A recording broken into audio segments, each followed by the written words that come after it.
Tome 1, module 7, Pluralité des mondes habités. Guide d'étude numéro 2, Les éléments généraux de l'univers, matière et esprit. Le spiritisme enseigne qu'il y a deux éléments généraux dans l'univers, la matière et l'esprit. Et par-dessus tout cela, Dieu, le Créateur, le Père de toutes choses. Ces trois choses sont le principe de tout ce qui existe, la Trinité universelle. Il faut comprendre que l'élément général esprit, écrit avec un petit e minuscule, aussi appelé principe intelligent de l'univers, est différent d'esprit avec écrit un E majuscule qui désigne l'individualité humaine dotée de raison. Voir à ce sujet les questions 23 à 28 et 76 à 81 du livre des esprits. Il est un fluide éthéré qui remplit l'espace et pénètre les corps et participe à la formation de la matière. Ce fluide, c'est l'éther ou matière cosmique primitive, comme nous l'avons vu dans le guide d'études précédent. Nous savons aussi que dans cette substance originelle, sous l'influx du Seigneur suprême, opèrent les intelligences divines qui lui sont agrégées en une communion indescriptible, les grands devas de la théologie hindoue, où les archanges sont dans l'interprétation des divers temples religieux, qui retirent de ce souffle spirituel les réserves d'énergie avec lesquelles elles construisent les systèmes de l'immensité, en un service de co-création sur un plan supérieur, en conformité avec les desseins du tout miséricordieux, qui fait d'eux les agents orientant la création suprême. Sous l'orientation des intelligences supérieures, les atomes se combinent dans des ruches immenses, et sous la pression d'ondes électromagnétiques dirigées spirituellement, les espaces interatomiques sont réduits de façon contrôlée, sans perte de mouvement, afin de se transformer en masse nucléaire densifiée, dont les planètes sont formées et dans le sein de laquelle les monades célestes ou principes intelligents trouveront un berceau adéquat à leur développement. Nous obtenons ainsi la lumière et la chaleur, qui en théorie sont classées parmi les irradiations des atomes pourvus d'énergie. Ces derniers, excités dans leur structure intime, émettent les ondes électromagnétiques. Toutefois, bien que nous tâtions avec une certaine assurance les réalités de la matière, en définissant la nature corpusculaire de la chaleur et de la lumière, et bien que nous sachions que d'autres oscillations électromagnétiques s'associent, sans que nous puissions le soupçonner, dans l'immensité universelle, en deçà du spectre infrarouge et au-delà de l'ultraviolet, complètement en dehors de la zone de nos perceptions, nous avouons avec humilité que nous ne savons pas encore, principalement en ce qui concerne l'élaboration de la lumière, quelle est la force qui provoque l'agitation intelligente des atomes, qui les fait émettre des irradiations capables de lancer des ondes dans l'univers à la vitesse de 300 000 km par seconde. Et nous préférons reconnaître, de toutes parts, le souffle divin du Créateur et notre obligation d'étudier et de progresser sans cesse. Ce processus de co-création sur le plan supérieur a généré plusieurs types de matière dans le cosmos. Pour se faire une idée de ce processus grandiose, remarquons que nos analyses chimiques montrent l'existence d'environ 1/4 de million de substances sur la Terre, qui peuvent être réduites comme provenant d'environ 90 éléments, dits naturels, du tableau périodique des éléments de Dimitri Mendeleïev. En vérité, le tableau périodique actuel est formé d'environ 103 éléments chimiques et seuls ces 90 premiers éléments ont une origine naturelle sur notre planète. Les substances chimiques restantes ont été produites par l'intelligence humaine. Emmanuel nous explique que la chimie a besoin de présenter cette division des éléments pour cataloguer les valeurs éducatives en vue des recherches scientifiques dans le monde. Toutefois, si elle est basée sur les atomes dans toute leur diversité, elle tendra malgré tout vers l'unité substantielle, lorsque l'on remontera avec les vérités spirituelles à leur source d'origine. D'ailleurs, en parlant des diversifications chimiques, ajoute Emmanuel, vous savez déjà que l'hydrogène, selon les connaissances terrestres, est l'élément le plus simple de tous. Son atome est la forme primordiale de la matière planétaire et se constitue du système absolument simplifié, composé d'un seul électron d'où dérivent les autres différenciations du mécanisme évolutif de la matière dans ses formes rudimentaires. En observant la matière existant sur notre planète, nous constatons que rien ne paraît si profondément varié, si essentiellement distinct que ces diverses substances qui composent le monde. Parmi les objets que l'art ou la nature font journellement passer sous nos regards, en est-il deux qui accusent une identité parfaite ou seulement une parité de composition ? Quelle dissemblance au point de vue de la solidarité, de la compressibilité, du poids et des propriétés multiples des corps entre les gaz atmosphériques et le filet d'or, entre les molécules aqueuses du nuage et celles du minéral qui forment la charpente osseuse du globe. Quelle diversité entre le tissu chimique des plantes variées qui décorent le règne végétal et celui des représentants non moins nombreux de l'animalité sur la Terre. Cependant, nous pouvons poser en principe absolu que toutes les substances connues et inconnues, quelque dissemblables qu'elles paraissent, soit au point de vue de leur constitution intime, soit sous le rapport de leur action réciproque, ne sont en fait que des modes divers sous lesquels la matière se présente, que des variétés en lesquelles elle s'est transformée sous la direction des forces sans nombre qui la gouvernent. Si l'on observe une telle diversité dans la matière, c'est parce que les forces qui ont présidé à ces transformations, les conditions dans lesquelles elles se sont produites, étant en nombre illimité, les combinaisons variées de la matière ne pouvaient qu'être illimitées elles-mêmes. Donc, que la substance que l'on envisage appartienne au fluide proprement dit, c'est-à-dire au corps impondérable, ou qu'elle soit revêtue des caractères et des propriétés ordinaires de la matière, il n'y a, dans tout l'univers, qu'une seule substance primitive, le cosme ou matière cosmique des uranographes.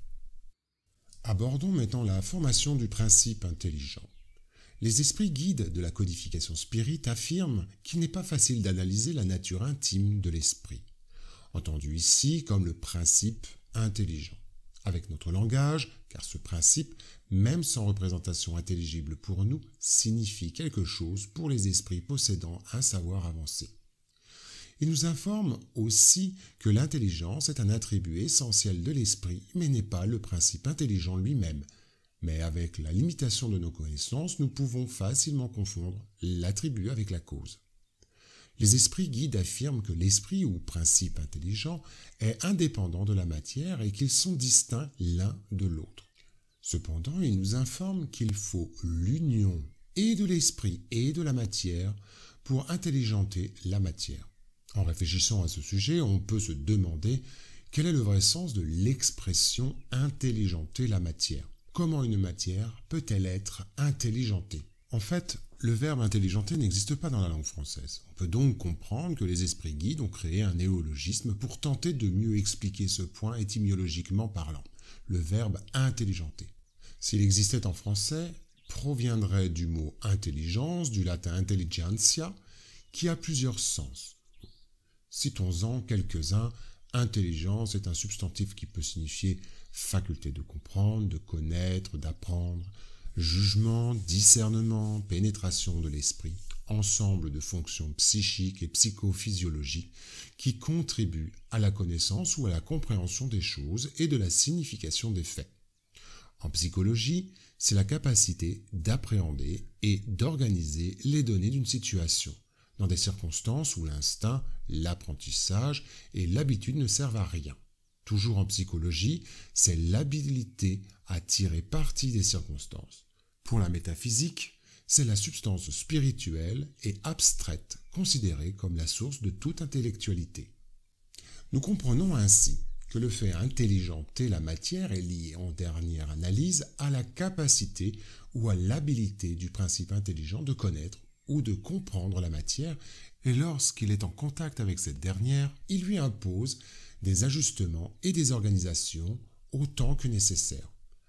La liaison matière-principe intelligent est conduite par l'action des esprits christiques directement liés à l'intelligence divine qui retire les fluides cosmiques universels des éléments nécessaires à la formation des nouvelles substances et de nouveaux corps matériels. Dans un autre sens, l'action des esprits supérieurs font de sorte que les ajustements et les organisations imprimées à la matière soient aussi répercutés dans le principe intelligent, pour que de nouveaux apprentissages aient lieu aussi dans le principe intelligent et que ce dernier puisse générer successivement des matières dans des niveaux de complexité grandissants. Voici un schéma qui peut résumer l'intégralité de ces idées émises. Placez cette vidéo en pause pour l'étudier et replacez lecture pour continuer la suite de la vidéo. Nous avons une certaine difficulté à concevoir que les principes matériels et intelligents puissent agir isolément dans la nature. Nous pensons que c'est l'un des motifs qui a mené Kardec à demander aux esprits supérieurs. Cette union est-elle également nécessaire pour la manifestation de l'esprit ? Note, nous entendons ici par esprit le principe de l'intelligence, abstraction faite des individualités désignées sous ce nom. Réponse. Elle est nécessaire pour vous parce que vous n'êtes pas organisé pour percevoir l'esprit sans la matière. Vos sens ne sont pas faits pour cela. Cette réponse nous permet de conclure que notre condition évolutive représente une barrière naturelle à la perception plus approfondie des deux principes généraux existants dans l'univers.